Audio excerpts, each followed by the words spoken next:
Shalom buat jemaat yang terkasih. Saya yakin dan percaya bahwa Tuhan telah mengerjakan hal-hal yang terbaik buat kehidupan kita.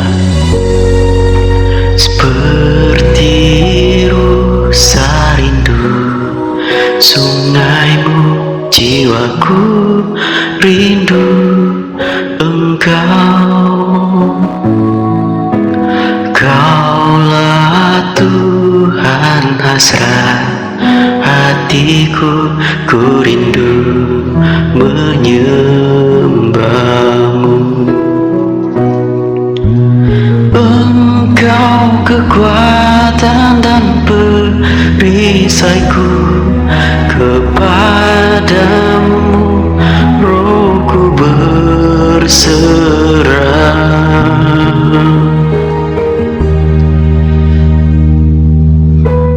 Kaulah Tuhan hasrat hatiku, ku rindu menyembahmu.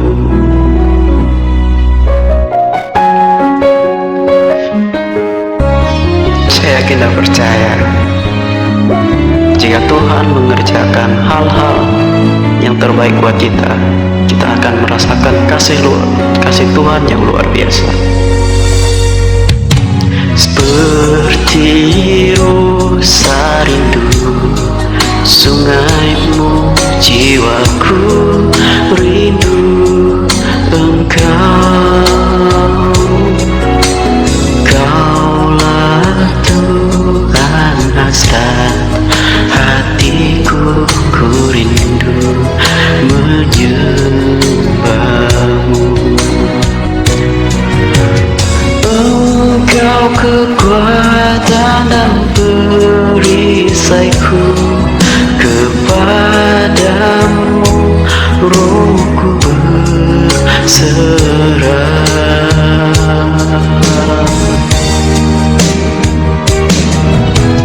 Kaulah Tuhan hasrat hatiku, ku rindu menyembahmu. Yesus, Yesus, Kau berarti bagiku. Yesus, Yesus, Kau segalanya bagiku.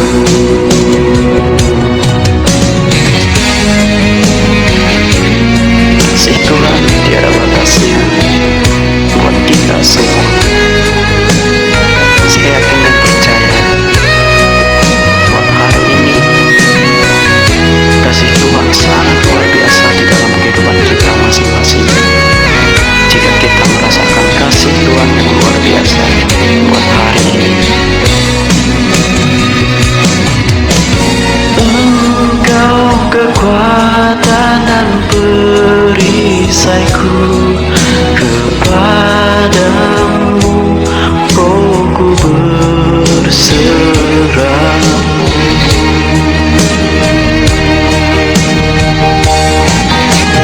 Kaulah Tuhan hasrat hatiku, ku rindu menyembahmu. Yesus, Yesus, Kau berarti bagiku. Yesus, Yesus, Kau segalanya bagiku.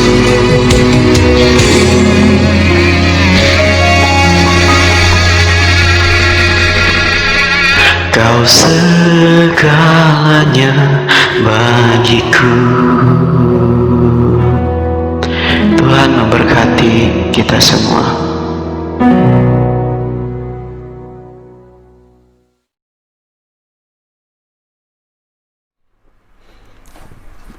Shalom, puji Tuhan, selamat sore, Selamat berjumpa kembali dalam ibadah online kita pada hari Minggu ini. Kita bersyukur karena Tuhan masih jaga kita, lindungi kita, sehingga kita bisa bertemu kembali walaupun secara online.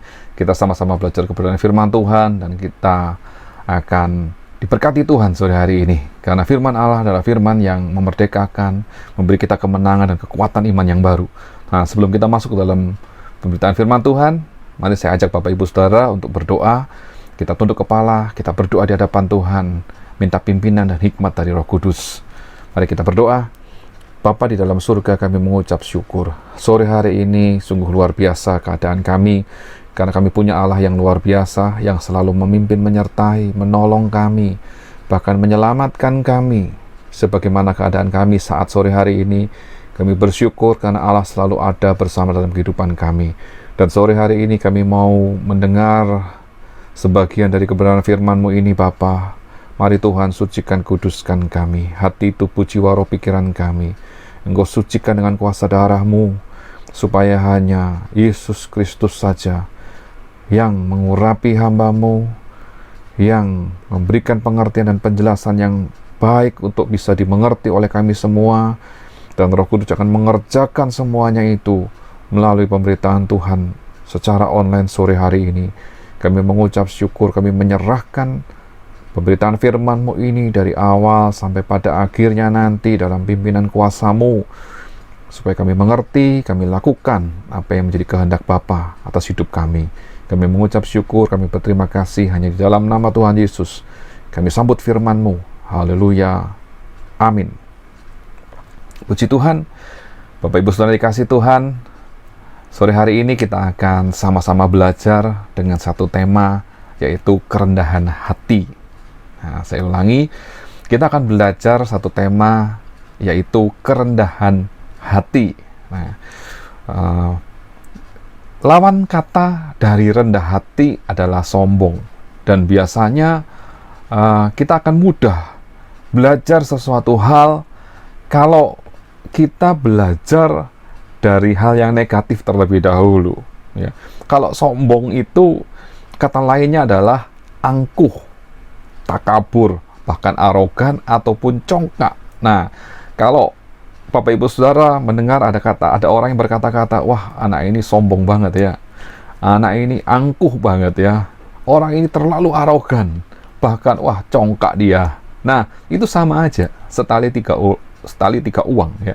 Atau dalam bahasa Jawa bilang podo wae, sami mawon. Nah, Bapak Ibu yang dikasih Tuhan, kalau kita belajar tentang kerendahan hati, mungkin akan sulit untuk diberikan contoh rendah hati itu seperti apa. Tapi kalau saya berbicara tentang kesombongan dan saya berikan contoh kesombongan, biasanya lebih gampang memberikan contoh tentang hal-hal yang negatif daripada hal-hal yang positif nih. Nah, kalau saya beri contoh, orang sombong itu adalah orang yang selalu menonjolkan dirinya sendiri. Orang yang sombong itu adalah orang yang merasa dirinya pintar, lalu dia berkata-kata seolah-olah yang lain itu tidak tahu. Orang yang sombong adalah orang yang selalu membangga-banggakan dirinya sendiri. Nah, mungkin Bapak Ibu Saudara mudah untuk menangkap cerita ini karena memang kesombongan itu lebih banyak ditemui dalam kehidupan ini daripada orang yang rendah hati. Nah, oleh karena itu, pada sore hari ini kita akan belajar tentang kerendahan hati. Nah, poin yang pertama, kita harus tahu bersama-sama bahwa Tuhan kita adalah Tuhan yang sangat menghargai kerendahan hati. Dan Tuhan kita adalah Tuhan yang tidak suka atau membenci segala bentuk kesombongan. Nah, kalau kita baca di dalam Mazmur 149 ayat yang keempat, sebab Tuhan berkenan kepada umat-Nya, Ia memahkotai orang-orang yang rendah hati dengan keselamatan.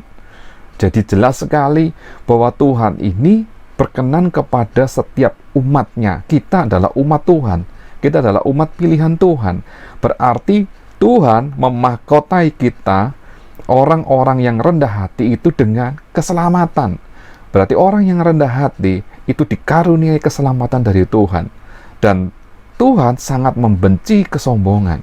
Ada beberapa kisah, contoh di dalam Alkitab, di mana Tuhan sangat membenci kesombongan itu. Nah, yang pertama, mungkin kita pernah dengar cerita tentang Lucifer. Bagaimana Lucifer itu akhirnya dibuang ke bumi oleh Allah Bapa karena dia menunjukkan kesombongannya. Nah, kesombongan yang seperti apa yang Lucifer tunjukkan? Ya, kita baca saja di dalam Yesaya 14 ayat 12 sampai 15. Wah, engkau sudah jatuh dari langit, hai bintang timur, putra fajar. Engkau sudah dipecahkan dan jatuh ke bumi, hai yang mengalahkan bangsa-bangsa. Engkau yang tadinya berkata dalam hatimu, aku hendak naik ke langit. Aku hendak mendirikan tahtaku, mengatasi bintang-bintang Allah. Dan aku hendak duduk di atas bukit pertemuan, jauh di sebelah utara. Aku hendak naik mengatasi ketinggian awan-awan, hendak menyamai yang maha tinggi. Sebaliknya, ke dalam dunia orang mati, engkau diturunkan ke tempat yang paling dalam di liang kubur. Contoh yang pertama, kita baca dari ayat tersebut bahwa Tuhan tidak menyukai kesombongan. Lucifer meninggikan dirinya dan dia berkata bahwa aku hendak mendirikan tahtaku, mengatasi bintang-bintang Allah. Aku hendak duduk di atas bukit pertemuan jauh di sebelah utara. Bahkan aku hendak naik mengatasi ketinggian awan-awan, hendak menyamai yang maha tinggi. Inilah bentuk kesombongannya dia. Dia tidak menyadari siapa dia, siapa yang menciptakan dia, posisi yang dia miliki, tetapi dia ingin menyamai Allah. Dan itu adalah bentuk kesombongan yang Allah tidak suka. Sehingga ke dalam dunia orang mati, Lucifer diturunkan. Ke tempat yang paling dalam, di dalam liang kubur, Lucifer dicampakkan. Nah, itu contoh pertama. Lalu ada lagi contoh yang kedua. Bagaimana kesombongan manusia itu sangat dibenci oleh Allah. Kita teringat akan satu peristiwa di Babel. Nah, kita baca ayatnya di dalam Kejadian 11 ayat 4. Juga kata mereka, marilah kita dirikan bagi kita sebuah kota dengan sebuah menara yang puncaknya sampai ke langit. Dan marilah kita cari nama, supaya kita jangan terserak ke seluruh bumi. Lanjut lagi Kejadian 11 ayat 7. Sebagai respon, Allah mengacaukan bahasa manusia, sehingga mereka tidak lagi bisa berkomunikasi satu sama lain. Lalu berikutnya, akibatnya mereka yang berbicara dengan bahasa yang sama segera pergi bersama-sama dan menetap di bagian bumi, bagian dunia yang lainnya. Kejadian 11 ayat 8 sampai 9. Di sini diceritakan bahwa manusia itu bertambah banyak, bertambah pintar, lalu mereka berembuk untuk membuat sebuah menara yang tinggi. Nah, di balik semua rencana itu, mereka hendak mendirikan menara yang puncaknya sampai ke langit dengan tujuan mereka mencari nama, supaya mereka dikenal, supaya mereka dihargai, supaya menunjukkan bahwa mereka adalah komunitas yang bisa melakukan sesuatu yang akan dikenal sepanjang masa. Nah, Tuhan tidak suka dengan hal-hal yang berupa kesombongan terhadap diri sendiri, khususnya manusia. Siapa sih manusia sehingga dia berani menyombongkan dirinya? Sehingga di kisah Babel itu kita melihat bahwa Tuhan mengacaukan bahasa mereka, sehingga mereka terserak ke seluruh dunia dan menetap di bagian dunia yang lain. Dan ini adalah maksud Tuhan memang, supaya bangsa-bangsa ini memenuhi bumi. Itu adalah contoh di mana Allah sangat tidak menyukai kesombongan, sehingga Allah melakukan satu tindakan yang dilakukan supaya manusia belajar untuk rendah hati. Nah, kita akan lihat bersama-sama. Nah, di dalam materi kita hari ini, Tuhan Yesus itu memberikan satu perumpamaan dan pengertian tentang rendah hati melalui sebuah perumpamaan. Dan seringkali Tuhan Yesus memberikan satu perumpamaan dengan tujuan supaya yang mendengarkan firman Tuhan, yang mendengarkan perkataannya, itu akan makin mengerti. Apalagi perumpamaan ini, seringkali Tuhan ambil satu perumpamaan tentang kehidupan yang nyata, yang terjadi di sekeliling Tuhan Yesus pada masa itu. Jadi, Tuhan Yesus ingin menunjukkan dengan satu perumpamaan, yaitu tentang orang Farisi dan pemungut cukai yang akan kita baca, di mana di sini Tuhan menunjukkan bahwa ada satu perbedaan yang jelas antara orang yang menyombongkan diri dan orang yang datang kepada Tuhan dengan kerendahan hati. Kita baca dulu ayat kebenaran firman Tuhan ini di dalam Lukas 18 ayat 9 sampai 14. Nah, kita baca bersama-sama ya. Dan kepada beberapa orang yang menganggap dirinya benar dan memandang rendah semua orang lain, Yesus mengatakan perumpamaan ini. Ya, jadi jelas ya, Tuhan Yesus menyatakan perumpamaan ini untuk semua orang atau beberapa orang yang menganggap dirinya benar dan memandang rendah semua orang lain. Ya, begini perumpamaannya, ayat 10, ada dua orang pergi ke bait Allah untuk berdoa. Yang seorang adalah Farisi dan yang lain pemungut cukai. Orang Farisi itu berdiri dan berdoa dalam hatinya, "Ya Allah, aku mengucap syukur kepadamu karena aku tidak sama seperti orang lain. Bukan perampok, bukan orang lalim, bukan pezinah, dan bukan juga seperti pemungut cukai ini. Aku berpuasa 2 kali seminggu. Aku memberikan 1/10 dari segala penghasilanku." Tetapi pemungut cukai itu berdiri jauh-jauh. Bahkan ia tidak berani menengadah ke langit, melainkan ia memukul diri dan berkata, "Ya Allah, kasihanilah aku orang berdosa ini." Lalu ayat 14, "Aku berkata kepadamu, orang ini pulang ke rumahnya sebagai orang yang dibenarkan Allah, dan orang lain itu tidak. Sebab barang siapa meninggikan diri, ia akan direndahkan. Dan barang siapa merendahkan diri, ia akan ditinggikan." Nah, dari cerita perumpamaan yang Tuhan Yesus ceritakan, bagaimana ini adalah satu kejadian yang saat itu terjadi. Karena Tuhan Yesus menyatakan perumpamaan ini untuk beberapa orang yang menganggap dirinya benar. Siapa yang menganggap dirinya benar? Ya, orang-orang Farisi tersebut, dan memandang rendah orang lain. Siapa yang memandang rendah orang lain? Dalam kisah ini, ya orang Farisi tersebut. Sehingga Tuhan Yesus memberikan perumpamaan yang langsung jelas, menunjukkan siapa orang Farisi itu dan siapa pemungut cukai itu. Orang Farisi itu berdiri dan berdoa, berkata dalam hati, "Ya Allah, aku mengucap syukur kepadamu karena aku tidak sama seperti orang lain." Tidak sama di sini berarti dia menganggap dirinya ini lebih benar, dirinya itu lebih suci, dirinya ini lebih tinggi dibandingkan orang lain. Perbandingannya seperti apa? Bukan perampok, bukan orang lalim, bukan pezinah, dan juga bukan seperti pemungut cukai ini. Jadi dia menyatakan bahwa dia tidak seperti orang jahat, dia tidak seperti orang berdosa, bahkan menunjuk langsung tidak seperti pemungut cukai ini. Padahal pemungut cukai itu ada di situ. Dia membandingkan dirinya dengan orang lain yang ada di situ dengan kata-kata seperti ini. Bahkan dia mau menyatakan bahwa dia adalah orang yang sangat rohani, bukan orang berdosa. Yang dikatakan, "Aku berpuasa 2 kali seminggu, dan aku memberikan 1/10 dari segala penghasilanku." Dia berdoa kepada Tuhan dan menyatakan bahwa dia adalah orang yang suci, orang yang kudus, yang melakukan perintah Tuhan, yang tidak pernah berbuat salah, melakukan segala perintah agama dengan baik, dengan benar, tidak seperti pemungut cukai. Dia langsung menunjuk bahwa pemungut cukai itu adalah orang yang berdosa. Nah, inilah bentuk kesombongan yang ditunjukkan oleh orang Farisi. Mungkin orang Farisi tersebut tidak sadar bahwa dirinya itu adalah orang yang sombong.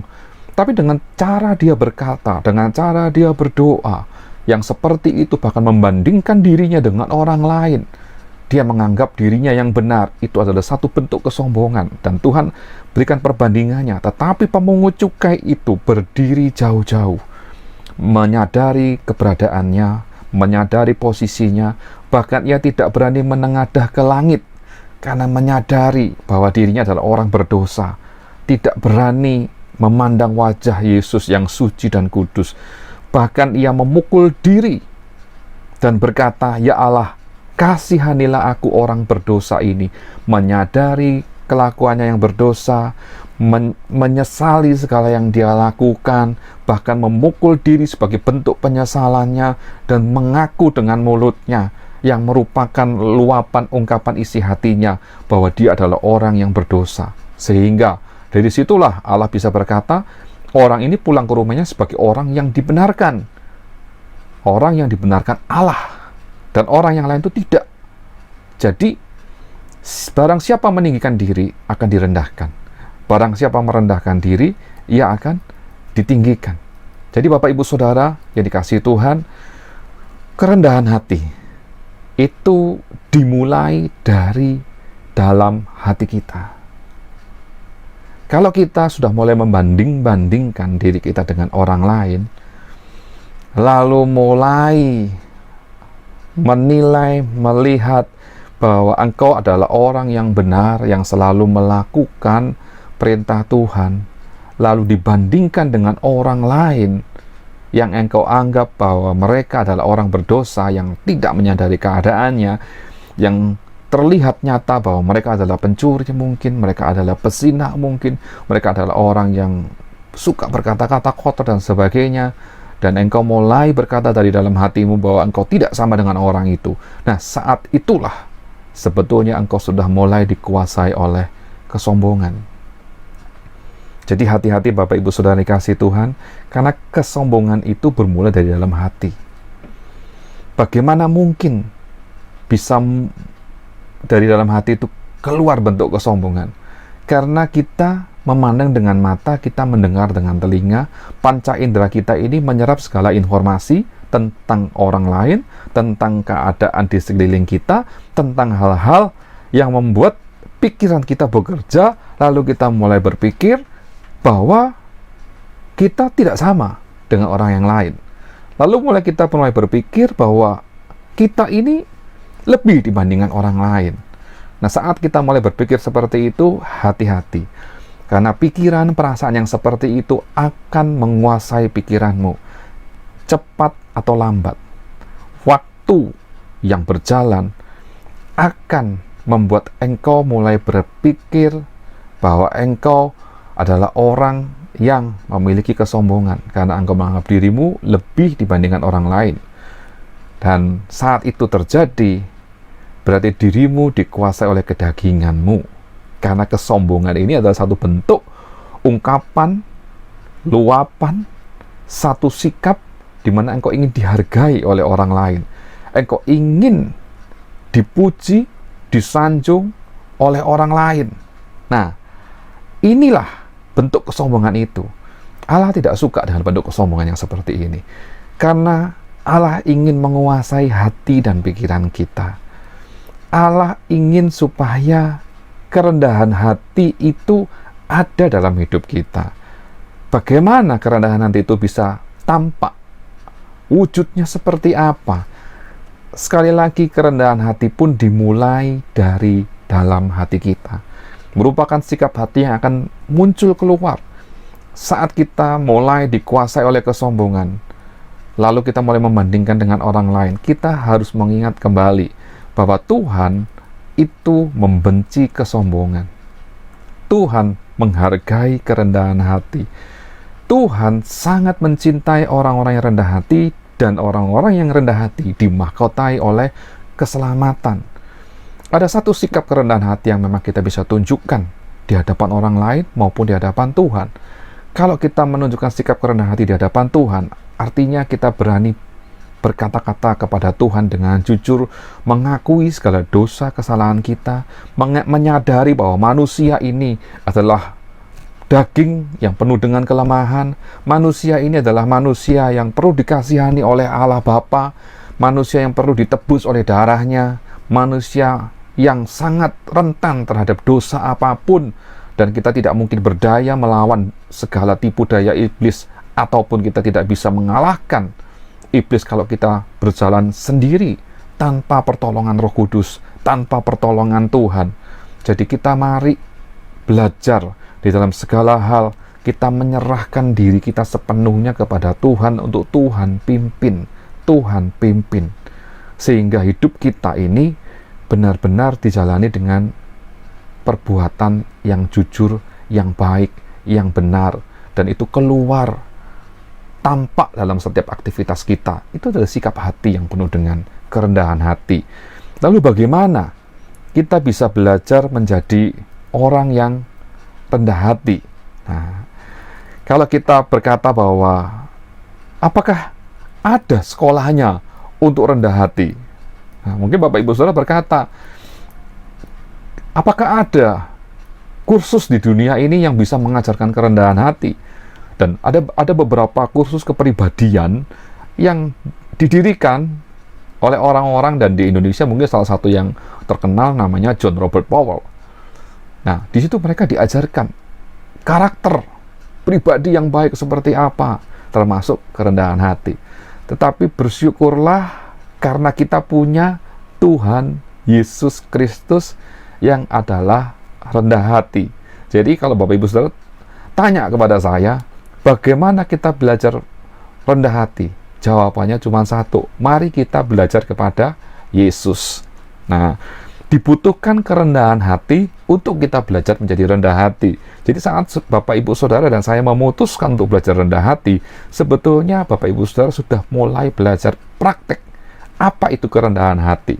Dan banyak hal yang Tuhan pakai di lingkungan sekitar kita, bahkan keluarga terdekat kita, lingkungan di sekitar kita pun yang dipakai oleh Tuhan untuk membentuk karakter rendah hati dalam hidup kita. Ya, mari kita baca ayatnya di dalam Matius 11 ayat 29, satu ayat yang terkenal sekali yang menyatakan bahwa pikulah kuk yang kupasang dan belajarlah kepadaku, karena aku lemah lembut dan rendah hati, dan jiwamu akan mendapat ketenangan. Jadi jelas ya, bahwa kita bisa belajar rendah hati hanya lewat satu cara, yaitu belajar kepada Yesus. Pikulah kuk yang kupasang, Anda harus menerima konsekuensi apapun dalam hidupmu yang Tuhan sudah berikan, dan terus belajar kepada Tuhan, karena Tuhan adalah Allah yang lemah lembut dan rendah hati. Dan nanti ada satu reward, bahwa jiwamu akan mendapat ketenangan. Lalu kita akan baca kembali di dalam Mazmur 25 ayat yang ke-9. Ia membimbing orang-orang yang rendah hati menurut hukum, dan ia mengajarkan jalannya kepada orang-orang yang rendah hati. Saya ulangi ya. Mazmur 25 ayat 9. Ia membimbing orang-orang yang rendah hati menurut hukum, dan ia mengajarkan jalannya kepada orang yang rendah hati. Jadi Bapak Ibu Saudara yang dikasihi Tuhan, Tuhan hanya bisa mengajarkan segala hukum-hukumnya dan mengajarkan jalan Tuhan dalam hidup kita ini hanya kepada orang yang rendah hati. Jadi Bapak Ibu Saudara yang dikasihi Tuhan, kalau Bapak Ibu Saudara mau belajar menjadi orang yang rendah hati, maka Bapak Ibu Saudara adalah orang yang dibimbing oleh Tuhan, hukum dan jalan-jalan Tuhan. Kalau kita tidak mau diajar, kita tidak mau dibimbing, berarti kita bukan orang yang rendah hati. Mungkin kita berpikir, saya sudah mengerti firman Tuhan, saya sudah mengerti 10 perintah Allah, saya sudah hafal doa Bapa kami, saya mengerti kisah-kisah di Alkitab, bahkan saya sudah baca Alkitab dari Kejadian sampai Wahyu berulang kali. Kalau Bapak Ibu Saudara saat diajarkan tentang kerendahan hati, saat diajarkan tentang hukum-hukum Tuhan, saat diajarkan tentang jalan-jalan Tuhan, Bapak Ibu Saudara sudah berkata seperti itu dan itu timbul di dalam hatimu, itu berarti Bapak Ibu Saudara sudah mulai muncul kesombongan, dan orang yang seperti ini tidak akan diberkati Tuhan, tidak akan tenang hidupnya, bahkan tidak akan mendapatkan keselamatan. Ya, jadi Tuhan itu hanya bisa mengajarkan hukum-hukumnya dan jalan-jalannya kepada orang yang rendah hati. Oleh karena itu, Tuhan sangat mengajarkan kerendahan hati ini ada dalam kehidupan setiap orang percaya. Bahkan kalau kita melihat apa hukum yang utama dan terutama yang Tuhan katakan, Kasihilah Tuhan Allahmu dengan segenap hatimu, dengan segenap jiwamu. Itu wujud kerendahan hati. Bapak Ibu Saudara tidak bisa mengasihi Tuhan dengan kesombongan. Karena kesombongan adalah milikmu. Tapi kerendahan hati adalah milik Tuhan. Saat Bapak Ibu Saudara berkata, aku mengasihi Tuhan, tetapi Bapak Ibu Saudara berkata, aku bisa, maka Bapak Ibu Saudara tidak mengasihi Tuhan. Ya. Hukum yang kedua, yang utama dan terutama, kasihilah sesamamu manusia, seperti engkau mengasihi dirimu sendiri. Bagaimana mungkin engkau mengasihi dirimu sendiri? Bagaimana mungkin engkau mengasihi sesamamu kalau engkau tidak memiliki kerendahan hati? Engkau memiliki kepandaian, engkau memiliki kekayaan, engkau memiliki segala bakat, karunia, dan talenta yang Tuhan berikan dalam hidupmu, tetapi engkau tidak mau bagikan kepada orang lain. Itu adalah satu kesombongan yang terjadi dalam hidupmu. Dan itu bukan wujud kerendahan hati. Tetapi Bapak, Ibu Saudara yang dikasihi Tuhan, saat Tuhan bilang kasihilah sesamamu manusia seperti engkau mengasihi dirimu sendiri, itu berbicara tentang satu kerendahan hati yang harus ditunjukkan, ditampakkan dalam sikap, dalam perbuatan yang ingin dilihat oleh Tuhan dalam hidup kita. Nah, jadi kalau kita belajar kerendahan hati, ini luar biasa, karena kerendahan hati itu memang tidak mudah untuk kita pelajari, tidak mudah untuk bisa kita lakukan dalam hidup kita.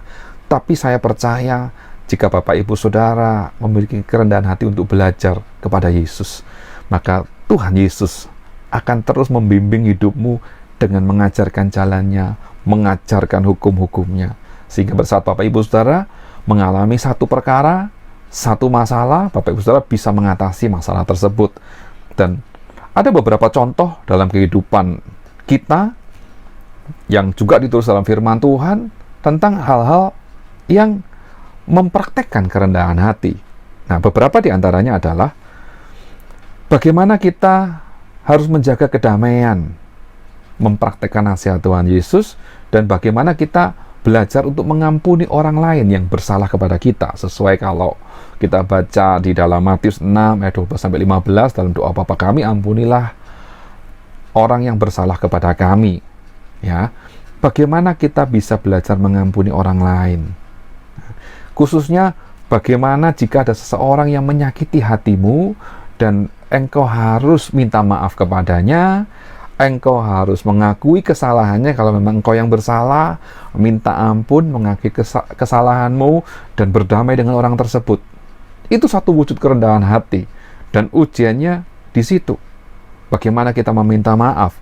Bahkan firman Tuhan berkata bahwa kalau engkau tidak mengampuni saudaramu, engkau berdoa, Tuhan tidak terima doamu. Nah, ini contoh-contoh kerendahan hati yang harus dilakukan.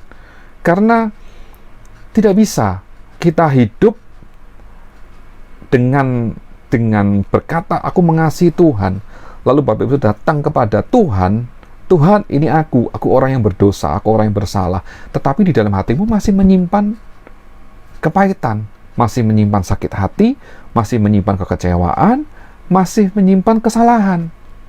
Seringkali Bapak Ibu Saudara tidak mau berkata bahwa ya sudah, supaya keadaan menjadi lebih tenang, lebih damai, lebih kondusif, saya saja yang mengalah, saya saja yang meminta maaf, saya saja yang mencari solusi jalan keluar yang terbaik.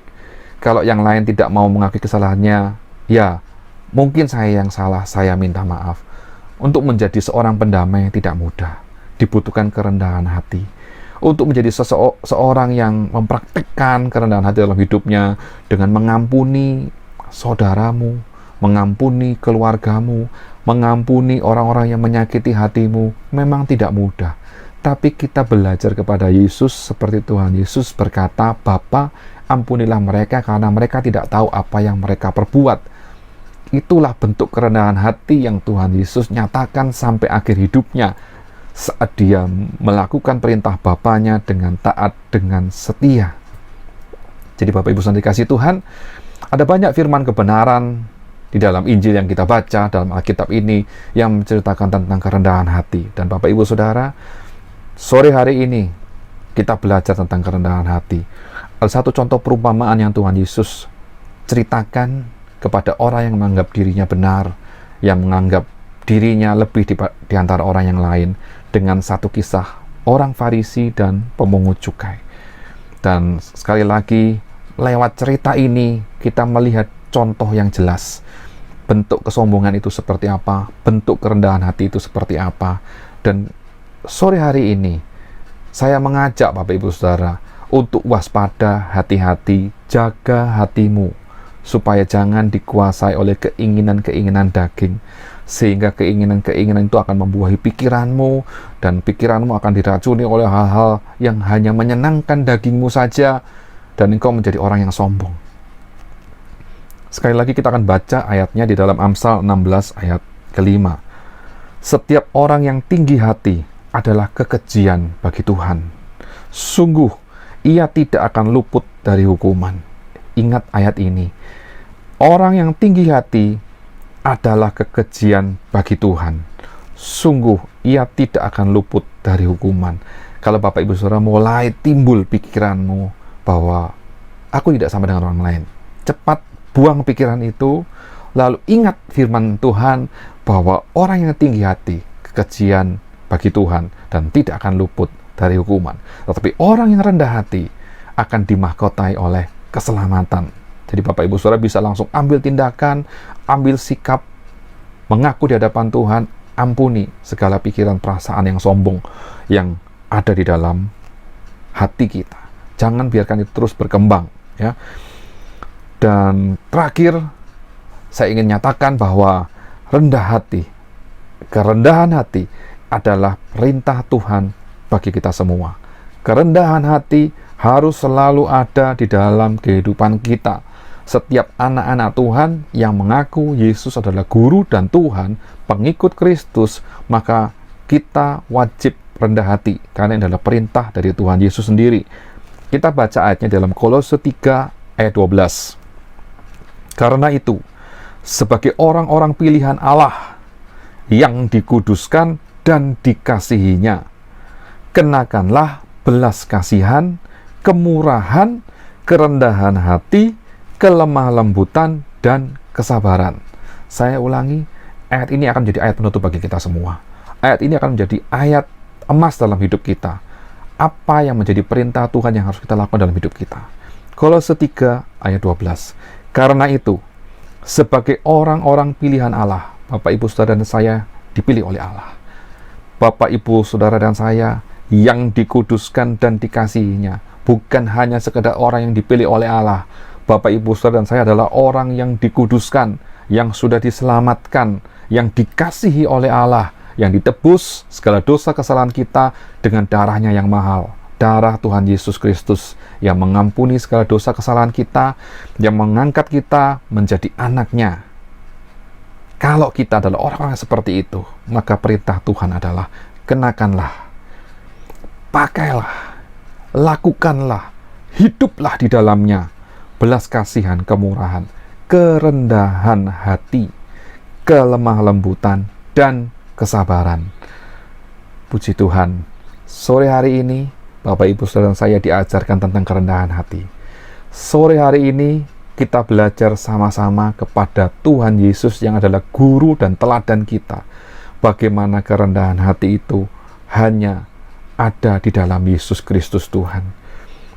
Kita memang tidak mampu secara manusia untuk mengubah segala sifat karakter kita, tapi kita yakin kalau kita adalah anak-anak orang-orang yang dipilih oleh Tuhan, dikuduskan hidup kita senantiasa oleh darahnya, bahkan kita dipilih dan dikasihinya dengan kasih Bapa yang besar.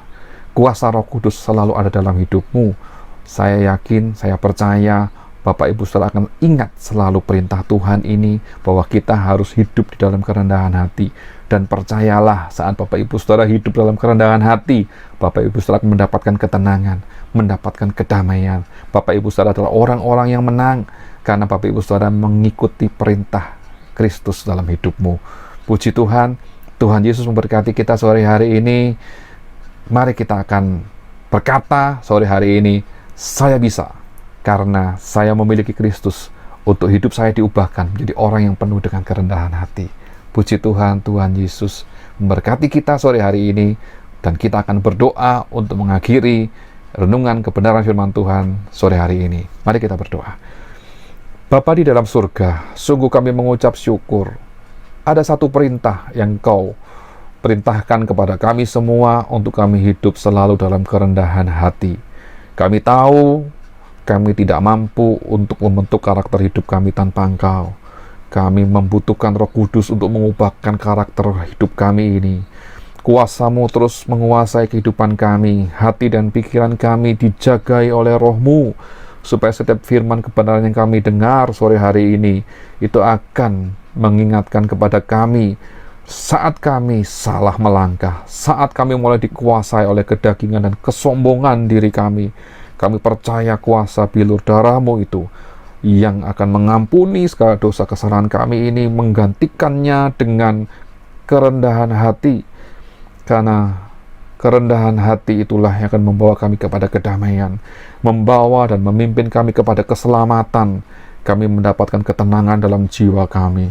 Terima kasih Tuhan, hamba berdoa supaya setiap sedang jemaat Tuhan yang saat ini sedang bergumul dalam kehidupannya, dalam usaha, dalam pekerjaannya, tetap Tuhan berikan kesabaran, kekuatan, ketenangan, bahkan kerendahan hati senantiasa ada di atas kehidupan setiap sedang jemaat Tuhan, supaya sekali lagi di mana anak-anak-Mu berada, ada Kristus, ada kemuliaan Kristus yang ditampakkan, ada kasih Kristus yang dinyatakan, dan kami bersyukur Tuhan, sore hari ini kami bisa mendengar suara-Mu.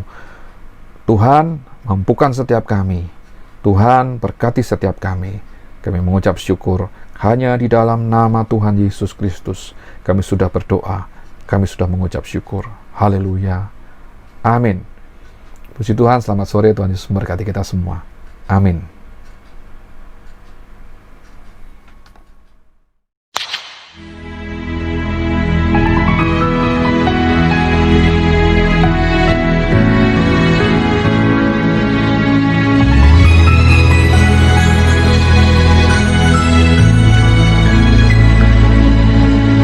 Kau Tuhan jadi andalanku, hanya Kau Tuhan yang ku percaya. Di saat aku sudah tak mampu,